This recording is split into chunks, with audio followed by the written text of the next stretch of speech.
નમસ્કાર દોસ્તો, શાંતિશ્રમ ન્યૂઝમાં આપનું સ્વાગત છે। દિયોદર વિશ્રામ ગૃહ લોકાર્પણ યોજાયું।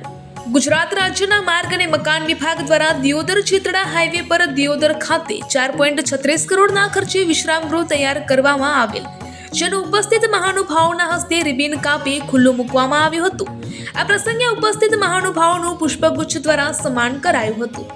દિયોદર વિશ્રામ ગૃહ લોકાર્પણ ગઈકાલે કરવાનું હતું, પરંતુ કતારમાં પૂર્વ અમીર શેખ અહમદ બિન ખલીફા અલ થાનીના 74 વર્ષની વયે નિધન થતાં દેશભરમાં રાષ્ટ્રીય શોક જાહેર કરવામાં આવતા કાર્યક્રમ બંધ રાખવામાં આવ્યો હતો, પરંતુ જમણવાર ચાલુ રાખેલ હતો અને સૌએ હોશે હોશે ફક્ત સ્વાદ માણ્યો હતો।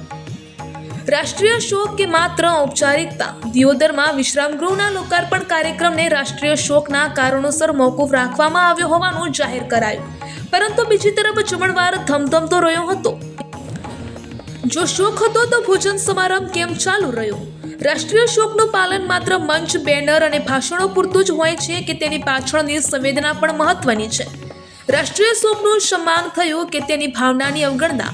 રાષ્ટ્રીય શોક વચ્ચે જમણવાર યથાવત, પીડબ્લ્યુડી સામે ચર્ચાનો વંટોળ। હવે દિયોદરમાં સરકારી વિશ્રામ ગૃહની આધુનિક સુવિધાઓ મુસાફરો અને સરકારી કર્મચારીઓને મળી રહી છે। આ પ્રસંગે રાજકીય અગ્રણીઓ, કર્મચારીઓ સહિત આગેવાનો હાજર રહ્યા હતા, જોકે જાહેર જનતાનો અભાવ જોવા મળ્યો હતો।